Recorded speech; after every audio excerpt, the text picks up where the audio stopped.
네, 시청자 여러분, 제가 사실은 좋아하는 시간입니다. 왜냐하면 지금 시간은 퀀트로 보는 증시거든요. 이 퀀트라는 것이 데이터를 기반으로 해서 우리가 앞으로 나아갈 예측 방향도 좀 한번 가늠해 보고요. 과거에는 왜 이렇게 움직였는지를 우리가 또 분석할 수도 있습니다. 자, 오늘 퀀트로 알아보는 시장 방향성과 유망주 전략인데요. 유진투자증권의 글로벌 매크로 팀의 안지선 연구원이 직접 나오셨습니다. 네, 안녕하십니까? 안녕하세요. 네네. 자, 뭐 편하게 하시면 되고요. 네. 예, 뭐 유튜브라고 생각하십시오. 네. 편하게 하십시오. 자, 시황 분석부터 해보겠습니다. 어저께 미국 시장 올랐는데 우리나라 네. 시장 조금 밋밋하고 그다음엔 인플레이션 관련주로 막 이렇게 순환매가 막 일어나요. 네. 그러면서 성장주 막 떨어진 거는 조금씩 올라오고 있고. 네. 이거 오히려 더 어려워진 것 같아요. 우리 네. 연구원님 어떻게 생각하세요? 저는 지금 상황은 개별 종목 장세가 지속될 것이라고 판단을 하고 있는데요. 제가 지난주에 말씀드린 장단기 금리 역전에 대한 우려가 좀 지속되고 있습니다. 미국 장단기 금리차 역전은 강력한 경기 침체 예고 지표로 쓰이는데 미국 10년물이랑 2년물 국채금리 차이가 역전되었습니다. 그리고 미 연준의 공격적인 금리 인상 가능성으로 이제 미국 2년 국채금리가 폭등했기 때문인데요. 연초 이후 미국의 10년물 국채금리가 82bp, 그리고 2년 국채금리가 163bp 상승했습니다. 미 연준의 공격적인 금리 인상이 경기 연착륙 가능성을 조금 떨어뜨릴 수가 있어서 그 부분이 좀 보수적으로 봐야 되는 부분이라고 판단을 하고 있고요. 그러나 금리 인상의 여파가 채권 시장에 좀 더 크리티컬하게 작용하면서 채권보다는 주식이 나은 상황이 지속되고 있습니다. 네. 지금 말씀하시는 게 10년물 마이너스 2년물 국채 금리가 역전 현상이 일어나는 거 이제 대한민국에서 모든 사람들이 알고 있습니다. 네. 예. 근데 10년물 마이너스 3개월물 국채 금리는 또 올라가고 있고요. 네. 아주 잘 버티고 있어요. 네. 그래서 이게 의견이 좀 분분해요. 네. 예. 그래서 뭐 한 1년 6개월 정도 있다가 경기 침체가 오니까 그러면 지금 주식 많이 사야 되는 거 아니냐 이렇게 거꾸로 얘기하는 사람도 있습니다. 네. 우리 연구원님은 어떻게 생각하세요? 저도 연착륙 가능성을 조금 더 높게 판단을 하고 있고요. 네네. 그 파월 의장이 얘기한 것처럼 이제 금리를 빠르게 인상했을 시 경기의 기대감이 좀 축소되지 않고 연착륙할 가능성을 조금 지켜보고 있는데 이런 네. 기대감이 남아있는 상황인데요. 네. 근거가 되는 이유로는 첫 번째로는 미국 가계랑 기업 부채들의 부채 부담이 과거에 비해는 그렇게 높지 않습니다. 네, 미국 기업들의 그런 이익 전망이나 이런 게 좀 탄탄하다라고 생각을 하고 있는데요. 미국 기업들의 현금 흐름 보유 비율도 굉장히 높은 편이고요. 미국 기업들의 이익 마진 또한 좀 심각하게는 훼손되지는 않은 상황입니다. 그렇지만 이제 국내 주식시장 같은 경우에는 좀 상황을 조금 더 지켜봐야 된다고 판단을 하고 있는데요. 네. 한국 가계랑 기업 부채 부담이 상대적으로 굉장히 높은 편입니다. 우리 안지선 연구원께서 리포트를 하나 썼는데 거기에 표가 하나 준비된 게 있을 거예요. 미국 금리 인상이 늘 경착륙을 시키는 것이 아니다라는 표. 그거 한번 보면서 다시 한번 설명을 좀 듣고 싶습니다. 과거에는 언제 경착륙이 있었고 왜 있었고 네. 그다음에 지금은 왜 연착륙을 생각하시는지 그거 표 한번 보여주시면 고맙겠습니다. 네. 네, 저 미국 금리 인상 사이클 초기 국면이었던 과거 2015년에서 2018년과는 달리 이제 국내 기업 기대가 좀 하향 조정되기 시작했다는 네. 점이 조금 보수적으로 보는 측면이지만 네. 이제 과거 연준의 금리를 올리면서 경기를 연착륙시키는데 실패한 사례들이랑 네네. 성공시킨 사례들을 좀 가져와 봤는데 네. 60년대 후반 이후에 84년과 94년 같은 경우에는 성공 사례로 볼 수 있습니다. 네. 네, 그렇지만 이제 실제 GDP가 별로 하락하지 않았고요. 그때는 네. 88년에서 89년 그리고 99년에서 2000년까지는 실제 경기 하락폭은 크지 않았습니다. 이것도 마찬가지로 연착륙이라고 볼 수 있죠. 근데 주가는 큰 폭으로 하락을 했습니다.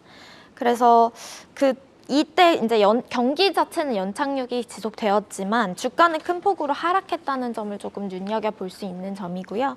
그리고 70년대에서 80년대는 경착륙으로 이어졌습니다. 2004년에서 2006년도 마찬가지로 경착륙이 이어졌거든요. 네. 네. 지금 표를 갖다가 아주 깨끗이 정리를 많이 잘 해주셔가지고 우리가 이해하기가 좀 쉬운데요. 근데 이번에는 또 이제 연착륙을 기대하신다. 예, 네. 아주 듣기 좋은 말이고 예, 그렇게 됐으면 좋겠습니다. 아침에 보니까요. 네. 우리가 이제 항상 좀 바뀌긴 합니다만 저번 주에 우리 코스피 이익 전망치하고 네. 코스닥 이익 전망치가 물론 뭐 계산하시는 분보다 조금 틀릴 수는 있지만 그래도 좀 올랐더라고요. 네네.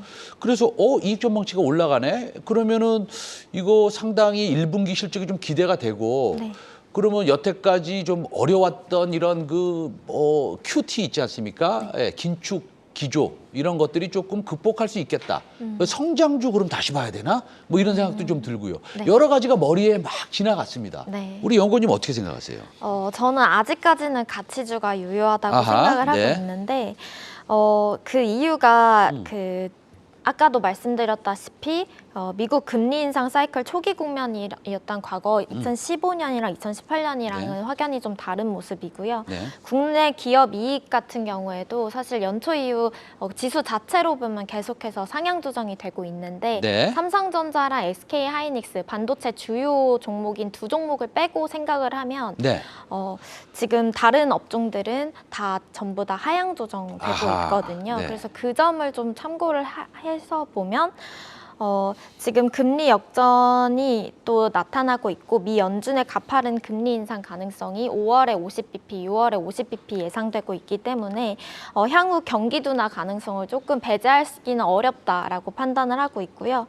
그래서 이제 아직까지 금리 인상기에 좋았던 금융, 유틸리티, 헬스케어, 필수 소비재 같은 가치주랑 방어주 측면에 접근이 유효하다고 판단을 하고 있고 이후 미 연준이 가파른 금리 인상이 일어난 후에 6월 이후에 경기 둔화가 가시화되는 시점에 성장주를 좀 지켜봐야 되지 않을까 이렇게 판단을 하고 있습니다. 알겠습니다.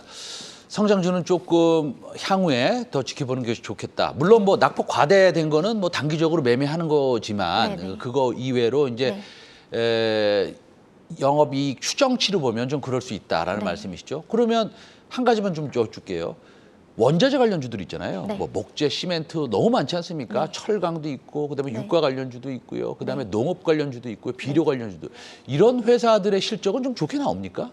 네, 실적은 굉장히 이제 원자재 관련주들의 네. 실적 지금 현재 실적은 굉장히 좋게 나오는데요. 네네. 피크아웃 우려가 좀 걱정되는 상황입니다. 이제 인플레이션 우려가 잠재워진다고 하면은 연착륙을 예상을 할 수가 있는 건데 그와 이제 반대로 이제 원자재 관련된 업종들의 그런 실적 같은 경우에는 인플레이션이 잡히기 때문에 네.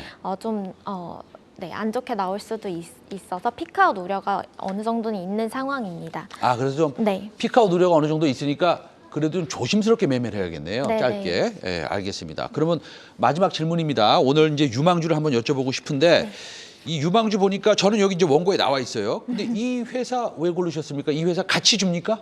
아, 네. 가치주에도 해당하고요. 그렇습니다. 현대중공업 알겠습니다. 그러면 이제 먼저 한번 보여주시죠. 어떤 회사를 우리 안지선 연구원이 고르셨는지. 현대중공업. 네. 네, 현대중공업. 네, 왜 고르셨어요? 현대중공업은 이제 전통적인 좀 가치주에 해당하는 종목이기도 하고 네. 5월 MSCI에 편입될 가능성이 높은 종목입니다.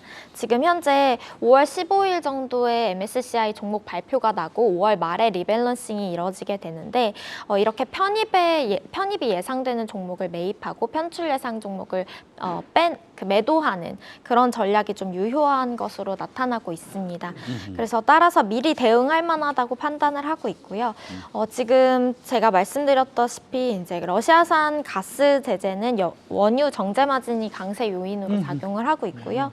뭐 항공유, 경유 수요 및 재고 축적도 지금 발생하고 있는 상황이라서 이제 이런 러시아 에너지 수출의 문제가 중장기적인 축소가 동사에는 좀 긍정적으로 작용할 수 있는 부분이라고 판단하고 있습니다. 알겠습니다. 현대중공업 러시아산 가스 제재에 따라서 정제 마진이 좀 늘어날 수 있다. 그리고 전통적인 가치주다. 그리고 5월 달에 MSCI 편입 가능성이 굉장히 높다. 네. 야, 이런 세 가지의 투자 포인트네요. 알겠습니다.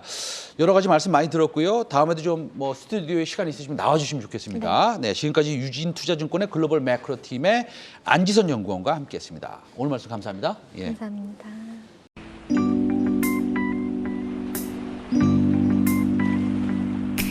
네.